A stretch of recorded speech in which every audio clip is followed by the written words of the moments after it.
اور مسلم پنچایت کے بھی صدر جناب عبدالشمیم، آپ کی محنت ہے تو آپ ہی کے ہاتھوں سے انشاءاللہ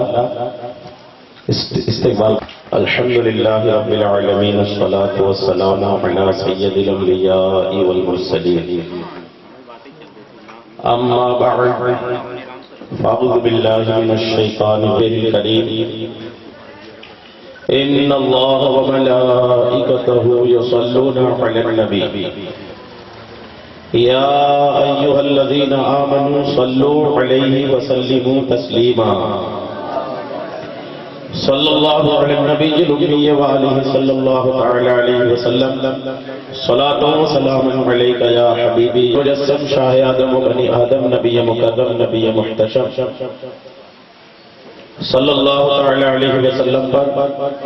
درود و سلام پڑھنے کی بے شمار فضائل میں سے ایک فضیلت یہ بھی ہے، آقا ارشاد فرماتے ہیں قیامت کے دن میرے سب سے نزدیک وہ ہوگا جو دنیا میں مجھ پر، اور مسلم پنچایت کے بھی صدر جناب عبدالشمیم عرف کلو بھائی آتی ہے تو لوگ دل سے ان کو یاد کرتے ہیں، اور یہ کوئی یوں ہی افواہی بات نہیں ہے، لوگوں کی نظریں ٹک جاتی ہے کلو بھائی کہاں پر، اللہ ان کو سلامت رکھے، عید میلاد النبی کا سب ہو جائے گا انشاءاللہ۔ نعرے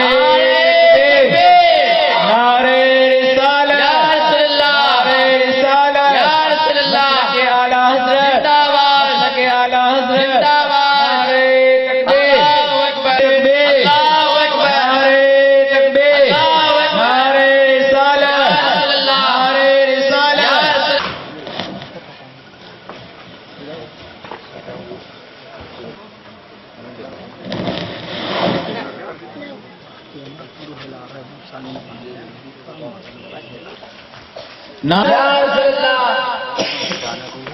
اس کو نکال جو ہمارے لیے آپ نکال دیں،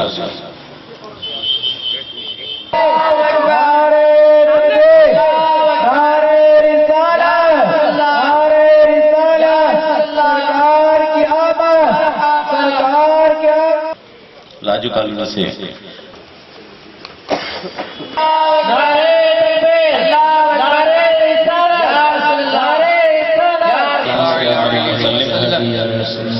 صلاۃ و سلام علیک یا رسول اللہ۔ آج کی یہ محفل عید میلاد النبی کے تعلق سے رکھی گئی ہے۔ ہماری سیرت کمیٹی مایوس نہ ہو کہ تعداد کم ہے، کیونکہ آج کا دن لگ بھگ شہر بھر میں تیاریاں اپنی آخری پڑاؤ میں رہتی ہیں، لوگ سجاوٹ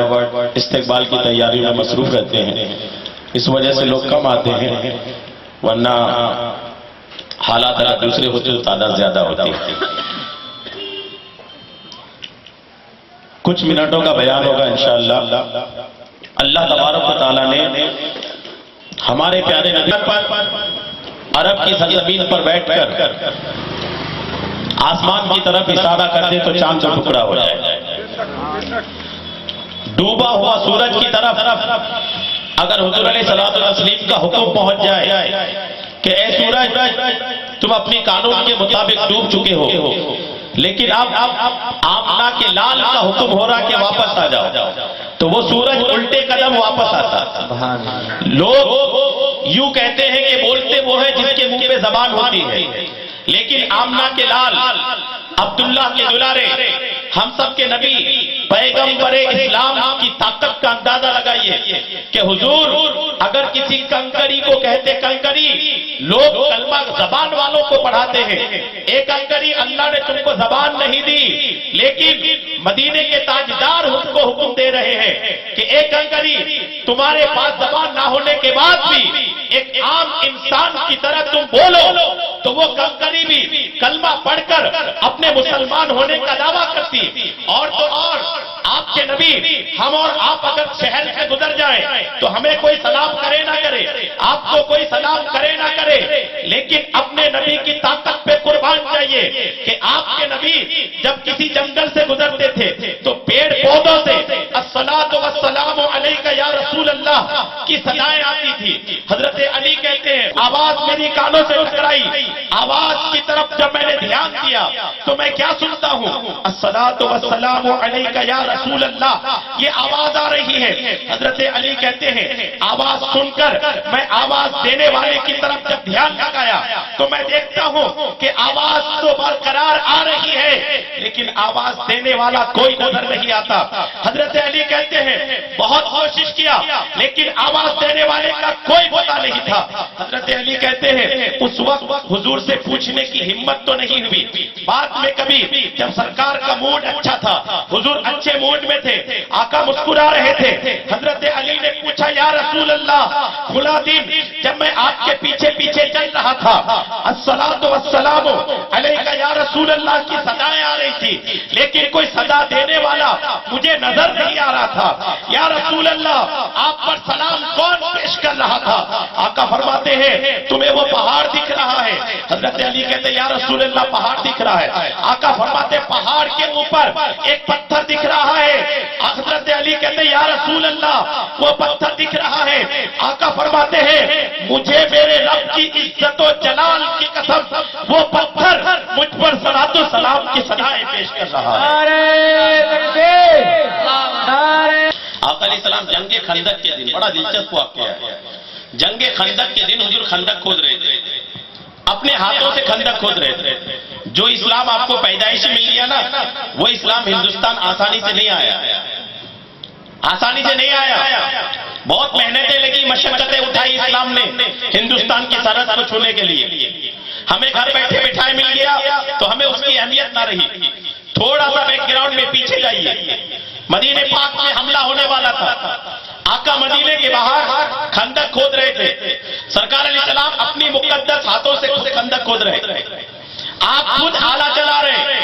3 دن سے پیارے آقا نے کچھ نہیں کھایا، 3 دن کے بھوکے ہیں،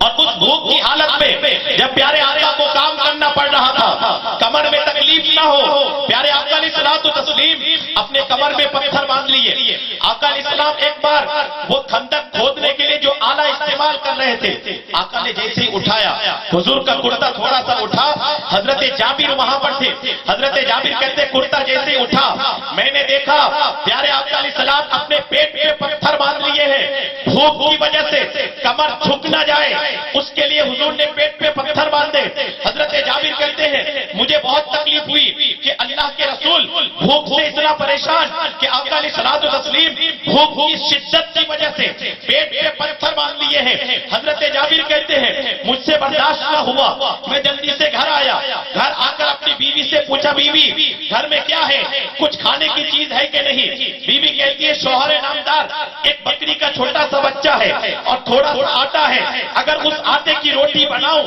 تو تقریباً 4-5 لوگوں کو کافی ہوگا۔ حضرت جابر کہتے ہیں بکری کا بچہ میں ذبح کر دیتا ہوں، گوشت بنا لو اور سنو تم وہ آٹوں کو روٹی میں تیار کرو، میں اللہ کے رسول کی دعوت کر کے آ رہا ہوں۔ میں نے اللہ کے رسول کی آج عجیب کیفیت دیکھی ہے، حضور بھوک کی وجہ سے اپنے پیٹ پہ پتھر باندھ لیے ہیں۔ اہلیہ محترمہ جب یہ حال سنتی ہے فوراً بکری ذبح کرا کر روٹی بنانے میں مشغول ہو جاتی ہے، اور حضرت جابر واپس خندق کی جگہ پر آتے ہیں اور آقا کے کان میں ارشاد فرماتے ہیں یا رسول اللہ آپ کی اور آپ کے ساتھ 2-3 صحابہ کی میرے گھر میں کھانے کی دعوت ہے۔ حضرت جابر نے جیسے ہی کھانے کی دعوت پیش کی اس وقت حضور کے ساتھ خندق کھودنے میں تقریباً 1300 صحابہ کرام تھے، 100 نہیں 200 نہیں بلکہ 1300 صحابہ کرام کی جم غفیر خندق کھود رہی تھی۔ جیسے ہی جابر نے کان میں دعوت کیا یا رسول اللہ آپ کی اور آپ کے ساتھ 2-3 صحابہ کی دعوت ہے، حضرت جابر نے یہ الفاظ کہے، آقا ارشاد فرماتے ہیں او صحابیوں چلو آج سب کی حضرت جابر کے یہاں کھانے کی دعوت ہے۔ جابر سنتے ہیں چہرے کا جغرافیہ بدل جاتا ہے، گھر میں 4-5 لوگوں کا کھانا ہے، 1300 لوگوں کی دعوت حضور نے کر دی ہے۔ حضرت جابر بڑا پریشان حال ہوتے ہیں، آقا کی بارگاہ میں عرض کرتے ہیں یا رسول اللہ میں آگے آگے جاتا ہوں، آپ صحابہ کو لے کر کے آئیے۔ دورے دورے گھر آتے ہیں، اپنی بیوی کو کہتے ہیں بیوی غضب ہو گیا،